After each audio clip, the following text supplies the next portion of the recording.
नमस्कार, मैं हूं अमीश देवगन और आप देख रहे हैं इस समय आर पार। चुनाव आयोग ने आज गुजरात की जंग की तारीखों का बड़ा ऐलान कर दिया। गुजरात में 2 चरणों में चुनाव होंगे और 18 दिसंबर को नतीजों का ऐलान हो जाएगा। कांग्रेस और बीजेपी दोनों ने इस वक्त गुजरात को महाभारत का मैदान बना रखा है, चुनावी महाभारत का। दोनों ही दलों के लिए यह चुनाव उस लिटमस टेस्ट में बदल गया है जिससे 2019 के लोकसभा चुनावों का संदेश निकल के आएगा। गुजरात प्रधानमंत्री नरेंद्र मोदी और बीजेपी अध्यक्ष अमित शाह दोनों का गृह प्रदेश है, इसलिए यहां की जीत उनके लिए तो नाक का सवाल है ही।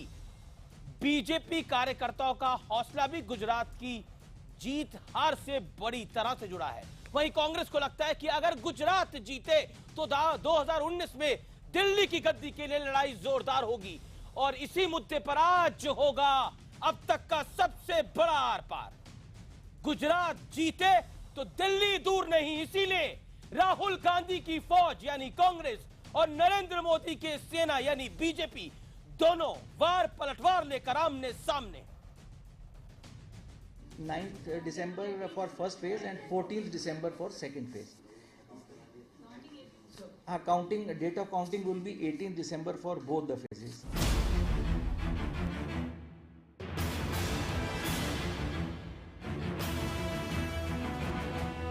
आखिरकार गुजरात में चुनाव की तारीखों का ऐलान हो गया।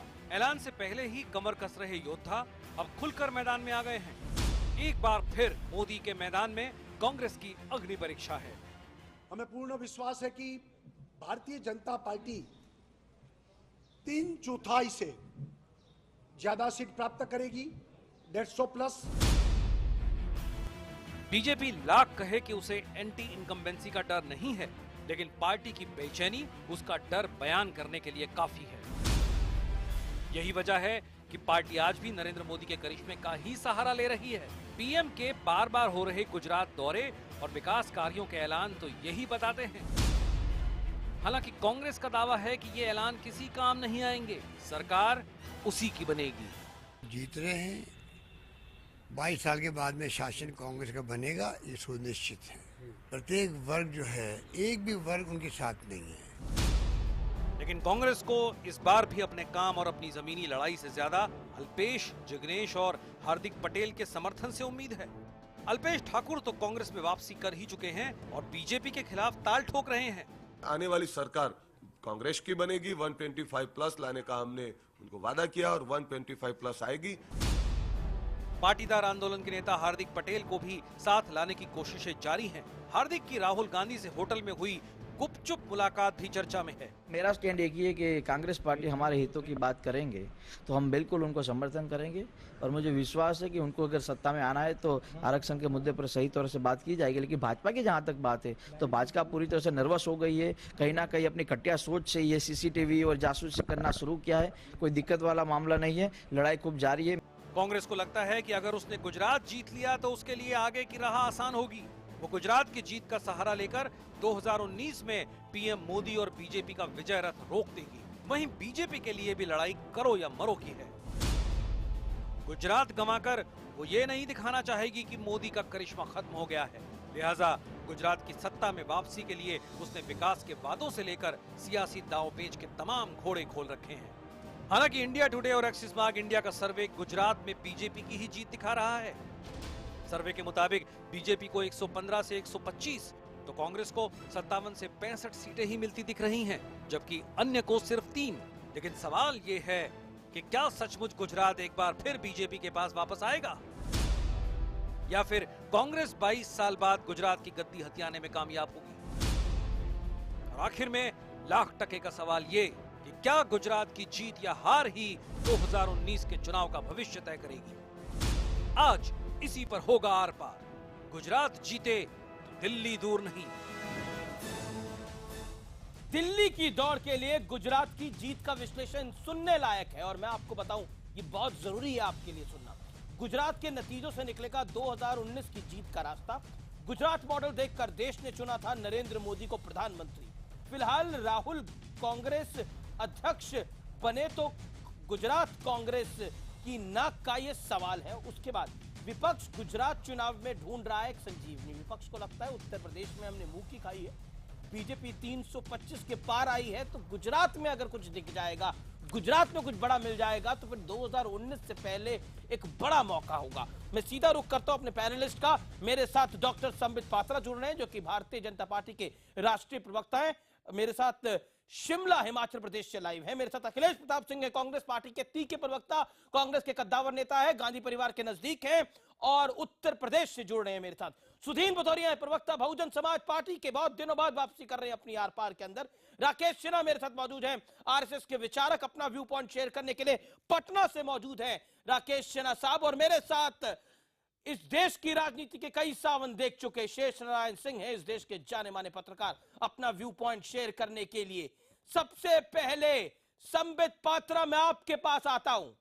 कांग्रेस कह रही है कि हम 125, आप कह रहे हैं हम 150, ये जोड़ अगर मैं मिला लूं तो 275 के पार हो जाता है, तो एक तो गलत कह ही रहा है, बताइए।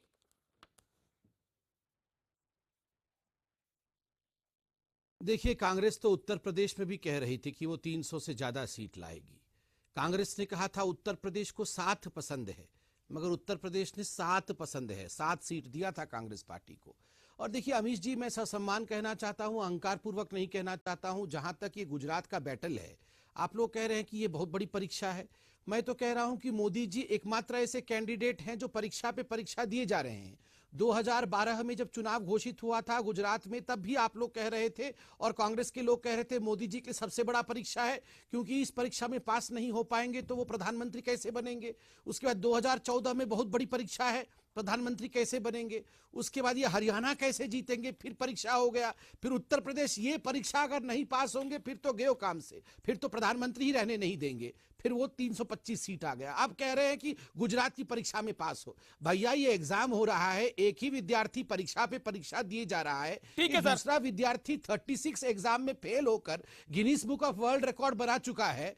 उसके बाद भी उस विद्यार्थी के बारे में बात नहीं, केवल एक ही विद्यार्थी के बारे में बात। देखिए उनसे भी पूछा जा रहा है, लगातार कांग्रेस से भी पूछा जा रहा है। कैंडिडेट हमारे देश में। ठीक है Sambit, you made your point. मैं सीधा अखिलेश प्रताप का रुख करता हूं, बिना लाग लपेट के। कांग्रेस से पूछा तो जा रहा है, मगर वो हमारा परीक्षा लेने में लगे हुए हैं। मैं अखिलेश प्रताप अपने कैंडिडेट को उतारे तो सही एग्जाम। ठीक है संबित पात्रा, इसमें कोई डाउट नहीं है कि भारतीय जनता पार्टी चुनाव दर चुनाव जीती है, इसमें कोई डाउट नहीं है। लेकिन दिल्ली एक हारे हैं आप, बिहार एक आप हारे हैं, लेकिन उसके अलावा आप मेजर चुनाव सभी जीते, इसमें कोई डाउट नहीं है। मैं सीधा अखिलेश प्रताप सिंह का रुख करता हूं। अखिलेश प्रताप सिंह साहब, आपको लगता है कि गुजरात की वजह से आपके पास एक संजीवनी है, और क्यों आपको लगता है? क्योंकि आपको अपने नेताओं पे भरोसा नहीं है, आपको अल्पेश ठाकुर चाहिए, आपको राहुल गांधी और हार्दिक पटेल की मुलाकात चाहिए जीतने के लिए, अपने पे भरोसा कम है, इन 3 पर जो बाहर से आ रहे हैं इन पे भरोसा ज्यादा है? ऐसी बात नहीं है जी।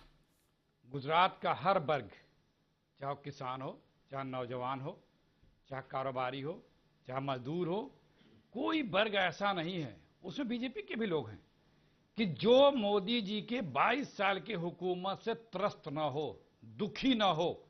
हिंदुस्तान का पहला राज्य है जो इतना विकसित राज्य होने के बाद आज हर कोई उदास, परेशान और हर तरह से टूटा हुआ है, और वो एक उम्मीद कर रहा है कि इससे निजात पाने का समय आ गया है। चाहे वो राजनीतिक रूप हो, चाहे आर्थिक रूप हो, चाहे वो सामाजिक रूप हो। राजनीतिक रूप से जिन्होंने विरोध किया, जिन्होंने आवाज उठाई बीजेपी के खिलाफ, उनके साथ आतंकवादियों जैसा व्यवहार किया गया, उन्हें हर तरह से कुचला गया। पाटीदार समाज को ले लीजिए, क्या क्या किया गया, कैसे कैसे बातें कर रहे हैं, क्या क्या लोग कर रहे हैं। आज परेशान बीजेपी क्यों है? हर कोई कहने के बाद भी सबसे ज्यादा परेशान आप देखिए पिछले 10 दिनों से बीजेपी के ही लोग हैं। जी। मोदी जी का रोड शो कार्यक्रम हो, किसी का कार्यक्रम हो, ऐसा नहीं है कि राजनीति में आभास नहीं होते हैं, पता लग जाते हैं रुख। उसका कारण क्या है कि इन्होंने बहुत से सब्जबाग और झांसे दिखा करके भोली भाली जनता को सब्जबाग दिखा के लेकिन सरकार तो बना ली। मैं काउंटर पॉइंट करना चाहता हूं सर। मैंने आपको 1.5 मिनट से ऊपर दिया बात करने के लिए। मैं काउंटर पॉइंट करता हूं। यही बात आप तमाम बातें उत्तर प्रदेश के चुनाव में बोल रहे थे। आप कह रहे थे नोटबंदी से बीजेपी का इतना बुरा हाल होगा, बीजेपी को पता ही नहीं लगेगा, लेकिन नतीजे क्या है वो हमें पता है। ठीक है, मैं सीधा रुख करता हूं। मैं सीधा रुख करता हूं संबित पात्रा का। संबित पात्रा, 20 सेकंड में अखिलेश प्रताप सिंह की बात का जवाब क्या है? अमित जी 20 सेकंड। देखिए, अखिलेश जी का कहना है कि मोदी जी बहुत घबरा के रोड शो कर रहे हैं, उत्तर प्रदेश में भांप लिया है रिजल्ट, इसलिए रोड शो कर रहे हैं।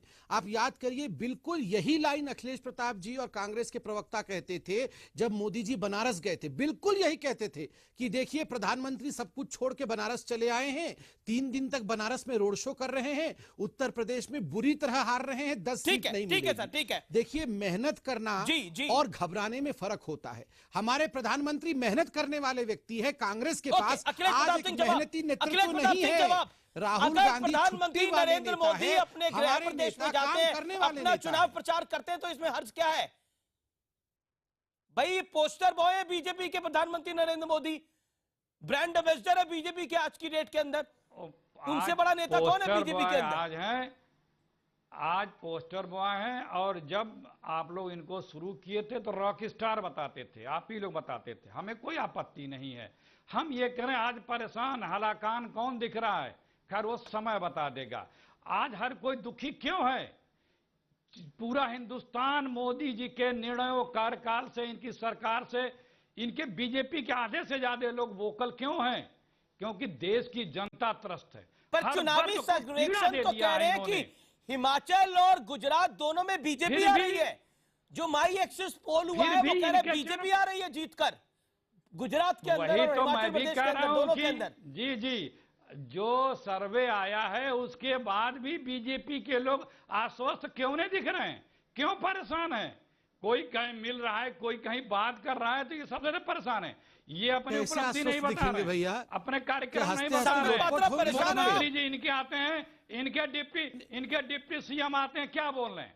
अपनी बात नहीं बोल रहे। उससे क्यों मिला, वो क्यों मिला, वो क्यों गया, वो क्यों आया, उससे क्या हुआ, उससे क्या आया? तो ये हमारे अब देखिए, कौन आश्वस्त है, कौन परेशान है, वो तो यही मालूम पड़ रहा है डिबेट में। ये परेशान ये दिख रहे हैं, परेशान ये दिखते हैं। इनके मुख्यमंत्री 20 सालों से हुकूमत कर रहे हैं, क्या बोल रहे हैं? आपके राजनीतिक विलापों से अपने कामकाज ठीक है सर, कोई लेखा जोखा नहीं देते। ओके, ठीक है Akhilesh Pratap Singh, you made your point sir, you made your point. मैं अभी बता देता हूं ना, 20 सेकंड में जवाब दे दीजिए। आप परेशान है, चुनावी सर्वेक्षण की बात भी आप परेशान है, लाठियों से मारेंगे, इसीलिए आपको डर लग रहा है हार्दिक पटेल से, अल्पेश ठाकुर से आवाज उठाने की।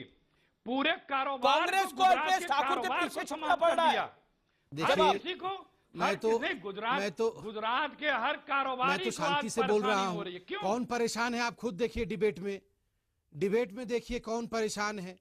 शांति आप देखिए, आपने कहा कि उपलब्धि को ये तो बता दीजिए, मैं आपको उपलब्धि बताता हूँ। जब ठीक है साहब, धन्यवाद। देखिए, जब नरेंद्र मोदी चीफ मिनिस्टर नहीं बने थे तो प्रति व्यक्ति आय गुजरात में 13,000 रुपए प्रति वर्ष का था। मोदी जी के मुख्यमंत्री बनने के 10 वर्ष के बाद जब ये सर्वे किया गया तो पाया गया कि 1,40,000 प्रति व्यक्ति प्रति वर्ष का आय था। तो स्वाभाविक है, यही खुशहाली होती है, और यही खुशहाली इनसे सही नहीं जा रही है। देखिए, कांग्रेस का क्या नीति होता है? कांग्रेस का नीति होता है प्रदेश और वो पैसा, ठीक है, सड़क पे है। कौन बीच में बोल रहा है? सड़क में तो राहुल गांधी है, राजनैतिक रूप से सड़क पे तो राहुल गांधी है। और कौन परेशान? अरे चच्चा जान, थोड़ा शांति से बोलिए, मैं आपकी थोड़ा बोल रहा था। संबित पात्रा, अरे चच्चा जी काहे परेशान हो रहे हैं? शांत हो जाइए जी। मैं वापस आता हूं आप दोनों के पास। मैं सुधीन भदौरिया का रुख करता हूं। भदौरिया साहब, आपको क्यों संजीवनी दिख रही है? चुनावी सर्वेक्षण में तो भारतीय जनता पार्टी काफी आगे है, अभी भी आप इसमें संजीवनी देख रहे हैं गुजरात के अंदर, और बीएसपी का गुजरात से में कुछ खास लेना देना है नहीं, अगर मैं चुनावी इतिहास को उठा के खंगालूं।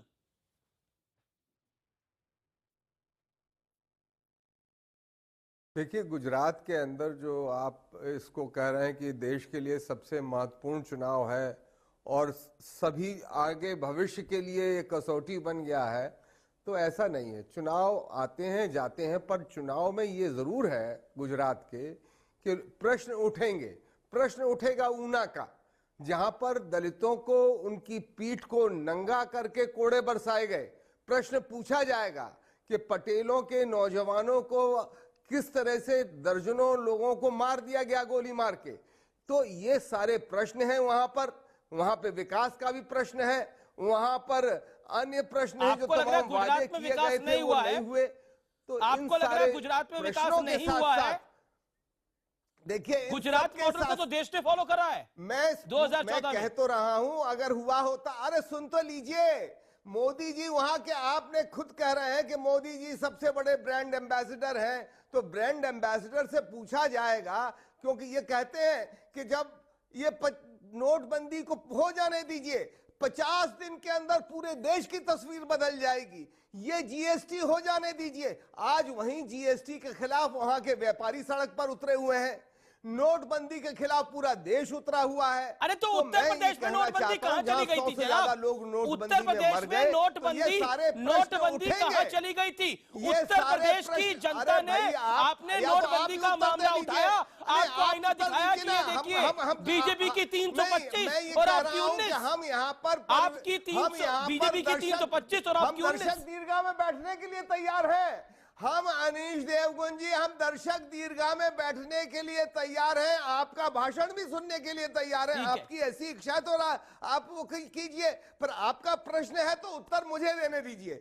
मेरा उत्तर स्पष्ट है, गुजरात की जनता तमाम प्रश्न पूछेगी।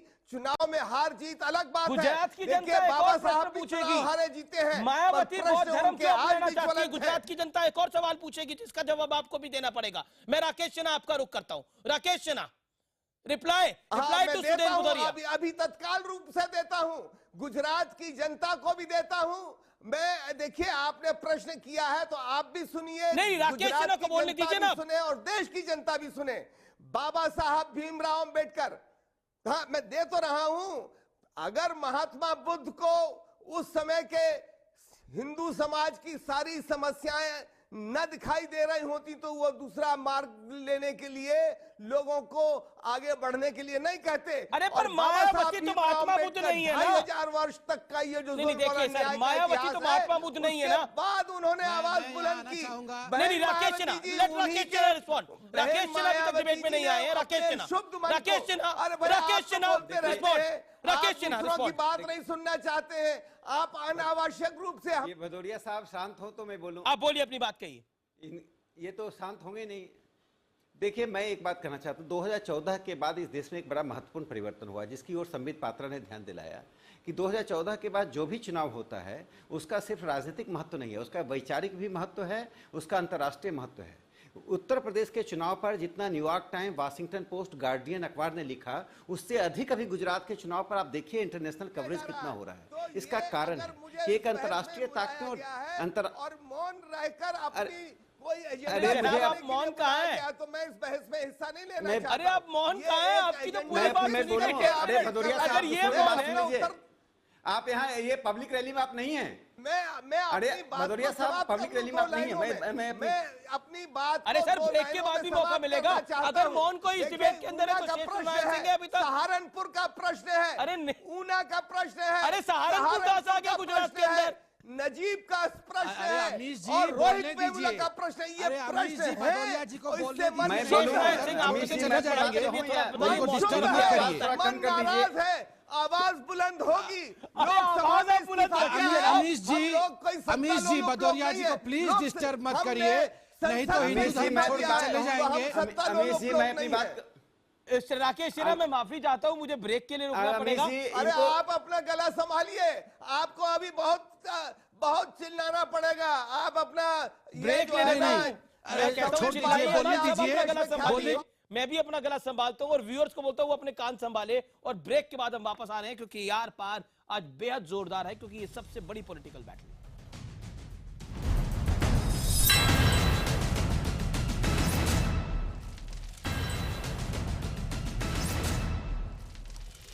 वेलकम बैक, आप देख रहे हैं आर पार और मेरे साथ कई सारे दिग्गज हैं, संबित पात्रा, अखिलेश प्रताप सिंह, शेष नारायण सिंह, सुधीन भदौरिया और मेरे साथ इस डिबेट के अंदर राकेश सिन्हा भी हैं। मैं सीधा रुख करता हूं, राकेश सिन्हा आपके पास आता हूं। क्यों आखिरकार गुजरात के चुनाव को राइट विंग का, मैं सिर्फ बीजेपी का नहीं कहूंगा, राइट विंग का लिटमस टेस्ट माना जा रहा है, बताइए ना।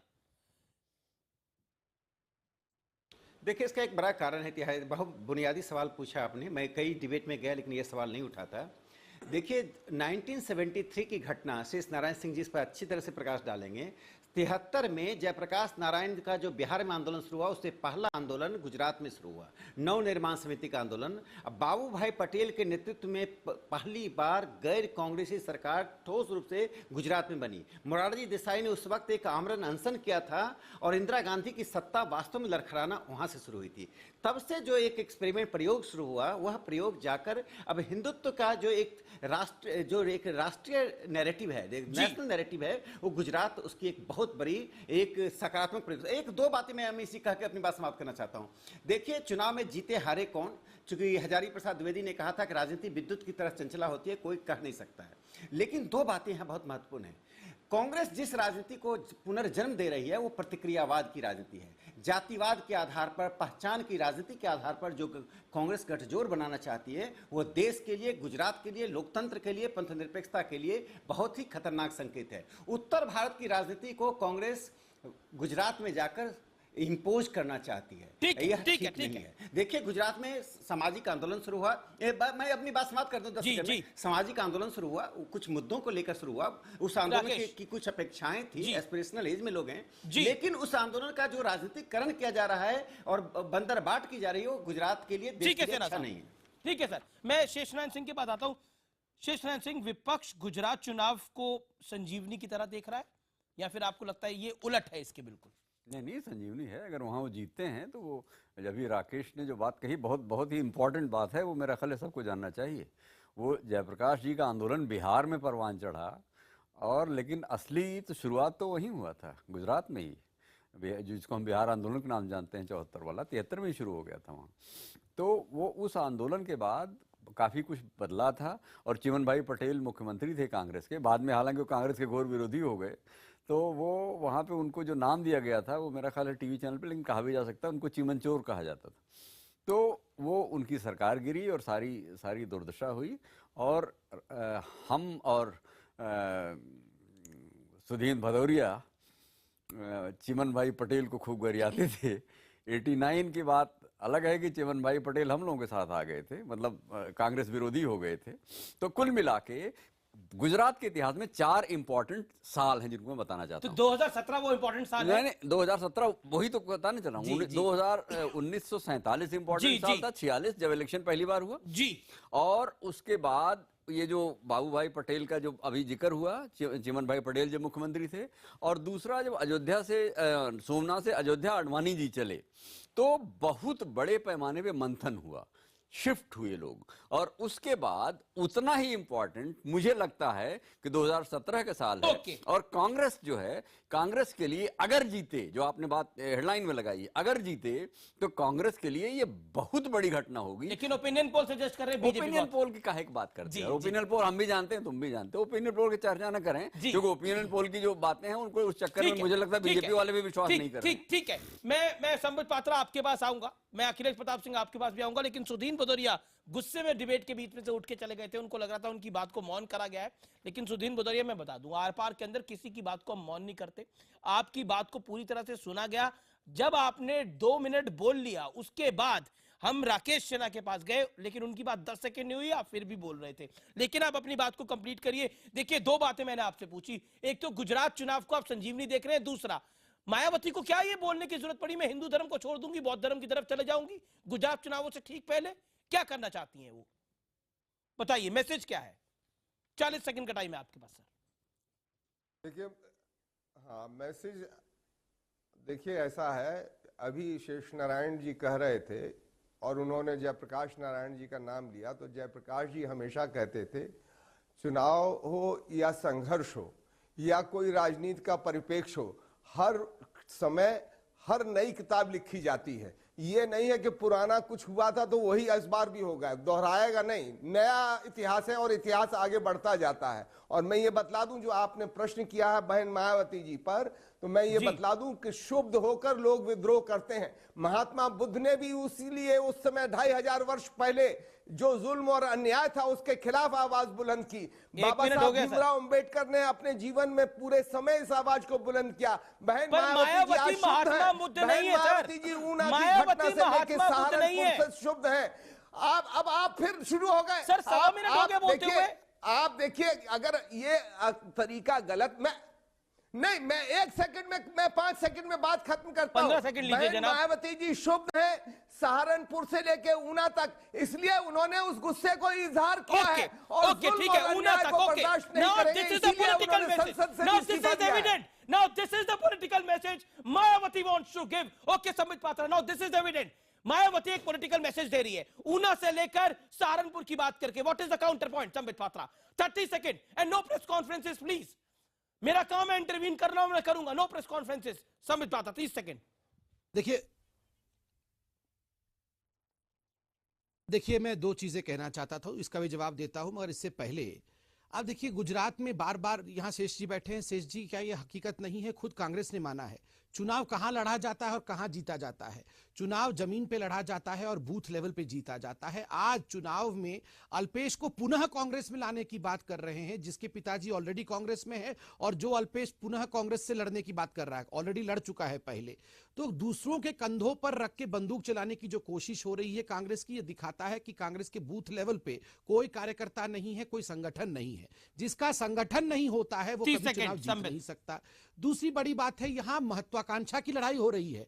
राहुल गांधी की महत्वाकांक्षा की लड़ाई, हार्दिक की महत्वाकांक्षा की लड़ाई, अल्पेश की महत्वाकांक्षा की लड़ाई। यहां किसी पाटीदार समाज को लिबरेट करने की बात नहीं हो रही है। ठीक है। जहां तक मायावती जी का सवाल है, मुझे बहुत कष्ट और मुझे बहुत तकलीफ हो रही है कि आप, एक सेकंड, कि आप हिंदू धर्म को गाली देकर चुनाव लड़ेंगे। आप कहेंगे हिंदू धर्म अच्छा धर्म नहीं है, इस धर्म को छोड़ दो।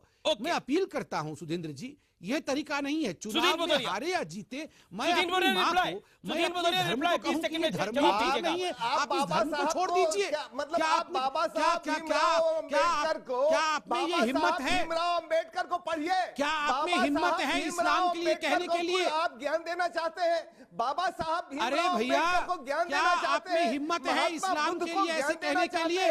बाबा साहब भीमराव अंबेडकर को ज्ञान देना चाहते हैं। हिंदू खराब है, हिंदू खराब है, मगर इस्लाम अच्छा है।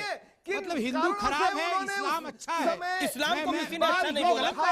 मुझे इससे बहुत तकलीफ हुई है। ये सुधींद्र भदौरिया जी को माफी मांगनी चाहिए जो ये कह रहे हैं हिंदू धर्म खराब धर्म है। मैं इससे सहमत नहीं हूँ।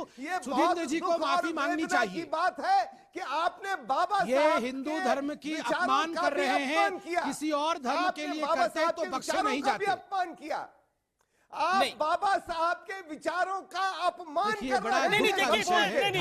नहीं, इस्लाम आ रहा है ना बाबा आप जैसे जयचंद्र के कारण भदौरिया साहब हिंदू धर्म सदियों से बदनाम होता आ रहा है।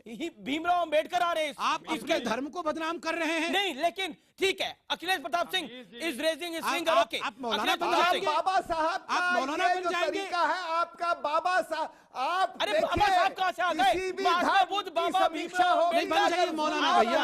अपनी राजनीति कर रहे हैं, उसके बाद मौलाना बन जाइए। किसी रास्ते में 4-5 है तो जल्दी भेजिए महात्मा बुद्ध को क्यों राजनीति में इस्तेमाल कर रहे हैं? मन टूटेगा अगर सुधारेंगे नहीं तो लोगों का मन टूटेगा। देखिए भदौरिया साहब, देखिए अब आप काफी देर बोल लिए, फिर आप नाराज हो जाएंगे कि आपको बोलने नहीं दिया जा रहा। मैं अखिलेश प्रताप सिंह जवाब दे दीजिए। ये मायावती का एंगल आपको समझ में आ रहा है कुछ? अखिलेश प्रताप सिंह बताइए। और जो संबित ने आरोप लगाया, पहले मैं इनका बस एक ही एजेंडा है, हिंदू धर्म को गाली देना। ठीक है संबित, आप हिंदू धर्म को गाली देंगे पे बोलिए और किसी धर्म को गाली देंगे तो फतवा जारी हो जाएगा। देखिए आप यहाँ डिबेट में बोलेंगे हिंदू धर्म खराब है और हम लोग सुनेंगे बैठ के। चुप हो तो मैं बताऊं इनको। ओके, अखिलेश प्रताप सिंह, ये और अखिलेश प्रताप सिंह बोलेंगे ये क्यों, ये छुपी हुई डील करने की जरूरत क्यों पड़ रही है? अगर राहुल गांधी इतने मजबूत है तो ये छुपी हुई डील करने की जरूरत क्यों पड़ रही है? सीसीटीवी में फुटेज आ रही है राहुल गांधी से मिले, आपको छुपाना पड़ रहा है सब। मोदी भक्ति छोड़िए। इन दोनों को भेजिए मौलाना बनने के लिए। अरे भदौरिया साहब रुक जाइए, दोनों मौलाना बनिए आप लोग। अरे मैं दोनों लोगों को अभी करेक्ट कर दे रहा हूँ, भदौरिया साहब अभी दोनों लोगों को मैं करेक्ट कर दे रहा हूँ। अरे संबित पात्रा नरेंद्र मोदी की भक्ति आपको दिखाता है। आप तो तेजो महल को बना, तेजो महल को अरे तेजो ताज मंदिर महल बनाना पर डिबेट नहीं है महाराज। अरे भदौरिया साहब, भदौरिया साहब अनफेयर है, Sudhin Bhadauria, it is totally unfair. आप डिबेट के अखिलेश प्रताप सिंह की बारी है ये। से तेजो महल कब बनाने जा रहे हैं? अरे छोड़िए ना तेजो महल को, आप उत्तर प्रदेश बैठ के पढ़े तो Sudhin ji, Akhilesh Pratap Singh on screen. Akhilesh ji make your point. Rahul Gandhi को सीक्रेट डील क्यों करनी पड़ी हार्दिक पटेल से, और फिर छुपाना भी पड़ा में मिला नहीं मिला था। पहले जो आपने सवाल किया उसका जवाब दे दूं। ये झूठ बोलने की गठरी होती है बीजेपी आरएसएस। मायावती ने कहीं हिंदू धर्म का नाम नहीं लिया, उन्होंने कहा आरएसएस और बीजेपी दलितों के प्रति यदि अपना रवैया नहीं बदलती हैं तो। ये झूठ बोल रहे हैं संबित पात्रा, हिंदू धर्म है, हिंदू का नाम ही नहीं लिया है। ये झूठ, ये कंफ्यूजन फैलाना, र्यूमर फैलाना, फेक न्यूज करना, ये बंद कर दें। उन्होंने बाकायदा नाम लिया है आरएसएस और बीजेपी का। दूसरी बात जो अभी जिक्र किया इन लोगों ने, हमारे साथी दो आरएसएस वाले मित्र और हमारे शेषनाथ जी ने, उन्होंने 73 गिनाया, गुजरात गिनाया। सही में गुजरात से परिवर्तन हुआ है। महात्मा गांधी पटेल वहीं के थे, लेकिन वहां से परिवर्तन हुआ है संबित जी, वहां से पुनरावृत्ति नहीं हुई है। इन लोगों ने बात तो सही गिनाई, उदाहरण तो सही दिया, लेकिन ये भूल गए कि वहीं से परिवर्तन हुआ है। चाहे 73-74 का जिक्र करें, चाहे महात्मा गांधी का परिवर्तन का जिक्र करें, और फिर वो परिवर्तन 2017 में हो रहा है। कोई पीड़ित व्यक्ति बीच में आ रहा है, सुनने का मादा रखो भैया। तो उसको ये राहुल गांधी महात्मा गांधी है, जो है ये राहुल गांधी महात्मा गांधी हैं। एक वहां मायावती को बुद्ध बना रहा है, दूसरा यहाँ महात्मा गांधी बना रहा है राहुल गांधी को। हे ईश्वर, मुझे उठा लो अब। ये कैसी दुनिया हो गई है? मायावती महात्मा बुद्ध और राहुल गांधी महात्मा, ईश्वर तुमको उठा ले गांधी। अरे अखिलेश भाई भगवान उठा लो, अब मैं नहीं देख सकता ऐसा। सब में उठा लो, आपको लंबी उम्र दे। उठने के बाद लंबी उम्र की दुआ कर देगा। बताइए ये दिन देखने के लिए हम प्रवक्ता बने थे, हम ये दिन प्रवक्ता बने थे देखने के लिए कि मायावती महात्मा बुद्ध है और ये महात्मा गांधी है। राहुल उम्र दे, ये जितने पापी लोग हैं वो यहाँ पे रहें, हम लोग उनके पाप का नाश करेंगे, ये यहीं पे रहें। ईश्वर इनको लंबी उम्र दे। हमारे छोटे भाई संबित पात्रा को you can understand there is a laugh, there is a smile. ये ईश्वर देखिए, बोलिए राहुल जी के बारे में बोलिए। राकेश सिन्हा को मैं लेकर चाहता हूं डिबेट के अंदर। मैंने राकेश सिन्हा, ऐसा क्या है? अमीर जी सुनिए, अमीर जी प्लीज एक मिनट मेरी सुन लीजिए। अमीर जी सुनिए, देखिए मैं जब किसी को डिस्टर्ब नहीं करता हूँ, नहीं बिल्कुल आपने किसी को डिस्टर्ब नहीं करा, दिया करिए, लेकिन मेरे सवाल का जवाब भी नहीं दिया। हार्दिक पटेल और राहुल गांधी की सीक्रेट मीटिंग क्यों छुपाई जा रही है? मैं दे रहा हूँ ना, मैं दे रहा हूँ। क्यों छुपाई जा रही है? कौन छुपा रहा है कोई चीज?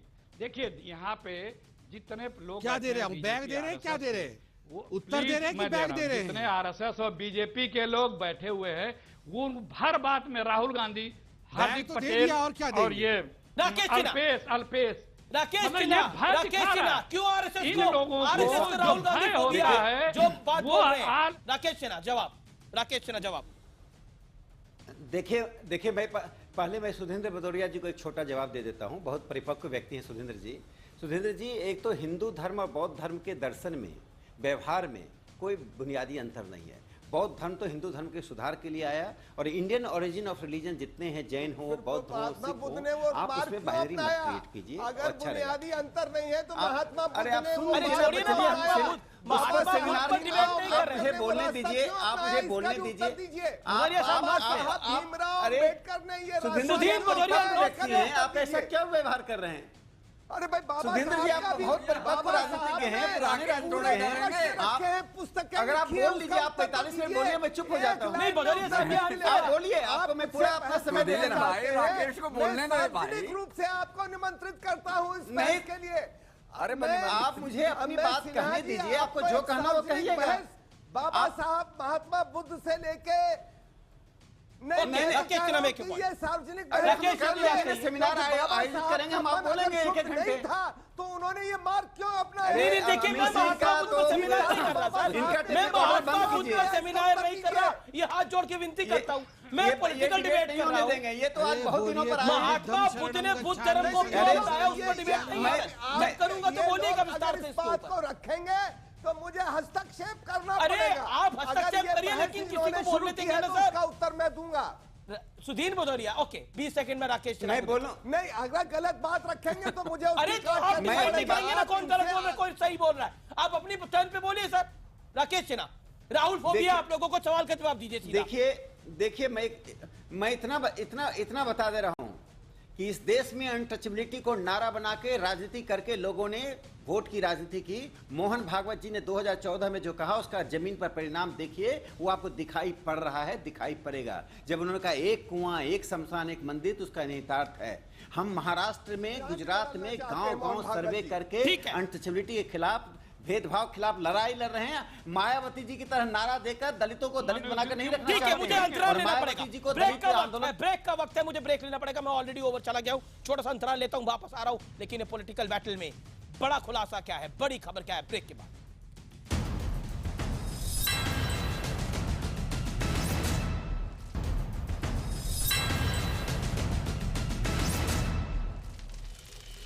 आप देख रहे हैं आर पार, और ये आखिरी दौर है, और इस आखिरी दौर में मैं सीधा रुख करता हूं संबित पात्रा का। संबित पात्रा, मैं 30 सेकंड में आपसे जाना चाहूंगा। आपके लिए सबसे बड़ी चुनौती यह है कि इस बार नरेंद्र मोदी का चेहरा नहीं है उधर।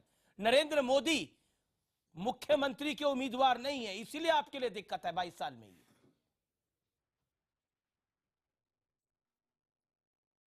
देखिए, उनका विजन है वहां पे, और उसी विजन के अंतर्गत हिंदुस्तान में भी डेवलपमेंट हो रहा है, गुजरात में भी। मगर एक बात मैं कहना चाहता हूं, अभी बात हो रही थी कि गुजरात में ही परिवर्तन होता है, और इसलिए अखिलेश जी भी मुझे बता रहे थे परिवर्तन वहीं से होगा। देखिए क्या परिवर्तन होगा, आप लोग जिस प्रकार की जातीय राजनीति करना चाहते हैं उसको तो उत्तर प्रदेश ने नाकार दिया।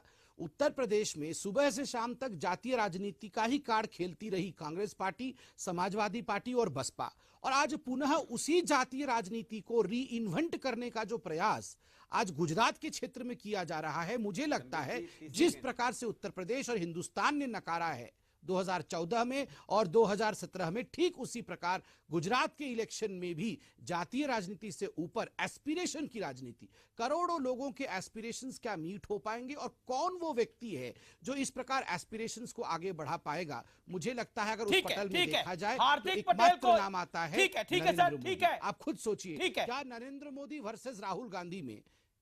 ठीक है, मैं अखिलेश प्रताप सिंह आपसे पूछता हूं, क्या आप जातिवाद की राजनीति वहां करना चाहते हैं, इसीलिए हार्दिक पटेल सीक्रेट मुलाकात कर रहे हैं और आप छुपा कर रख रहे हैं उस बात को? अगर पता लग गया तो हार्दिक पटेल डिस्क्रेडिट हो जाएंगे पूरे पटेल समाज के अंदर। हालांकि खबरें आ रही है सूत्रों से कि उनका पुतला भी जलाया गया है पाटीदार समाज द्वारा। बताइए अखिलेश जी। अब वो खबरें देखिए, वो तो आतंकवादी हैं भाजपाइयों के लिए, इसलिए वो कहीं मिलते हैं कहीं जाते हैं तो उनको आतंकवादी हैं, इसलिए उनको न किसी से मिल सकते हैं न उनको। नहीं, आप बता दीजिए, राहुल से मिले थे नहीं मिले थे? देने की आदत नहीं है। अरे वो तो ना ऑन रिकॉर्ड सब कुछ बोल रहा है, कोई छुपा बैठा है क्या? क्या करना है वो ऑन रिकॉर्ड बोल रहा है। बीजेपी क्यों परेशान है? बात यहाँ महत्वपूर्ण ये है कि बीजेपी जब जनादेश को झांसा देके नहीं जनादेश पाती है तो वो साम दाम दंड भेद अपनाती है। तमाम प्रदेशों के चुनाव का आपने देखा होगा, चाहे उत्तर प्रदेश, चाहे हिमाचल हो, चाहे हरियाणा, वो उत्तराखंड हो, चाहे गोवा हो, चाहे अरुणाचल हो, चाहे गुजरात का राज्यसभा चुनाव हो, और फिर अभी इसी गुजरात में किस तरह से पैसे और साम दाम दंड भेद का अधिकार ले रही है। सबको सतर्क रहना है। बीजेपी गुजरात में हार रही है, ये इनकी शैतानी दिमाग में इनके कुछ फितूर चलेगा, उस फितूर से बच के रहना है और ये सब तरह के दमन करने का ये रास्ता चलाएंगे। लेकिन लाख दमन कर लें गुजरात की जनता का, वो परिवर्तन ला के रहेगी। सतर्क तो रहना ही है, करप्शन को गुजरात के अंदर आने नहीं देना है, और गुजरात की जनता जानती है। पीड़ित भाई, ये सारे पीड़ितों को दूर करना है। ये हम जो है ईश्वर से प्रार्थना करते हैं कि जितने गुनाहगार ये बैठे हैं इनको ईश्वर अभी न उठाए। ठीक है, ईश्वर से प्रार्थना भी हो रही है। हो जाएगा। मायावती बौद्ध धर्म के पास भी जा रही है। Rakesh Sinha 5 second, 30 second 20 second दे दीजिए। 5 second sir. Akhilesh ji 20 second मुझे आप दे दीजिए। नहीं दे पाएंगे। शेष नारायण सिंह की बारी है। ओके, शेष नारायण सिंह।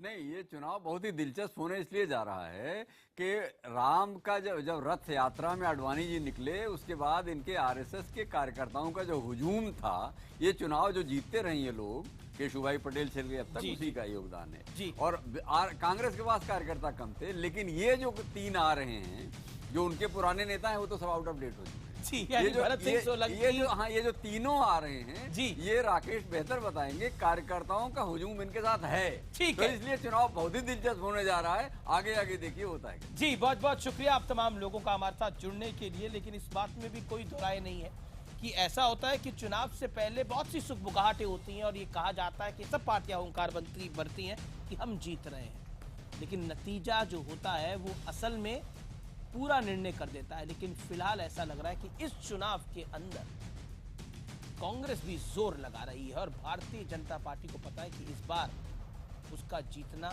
बहुत जरूरी है। नमस्कार।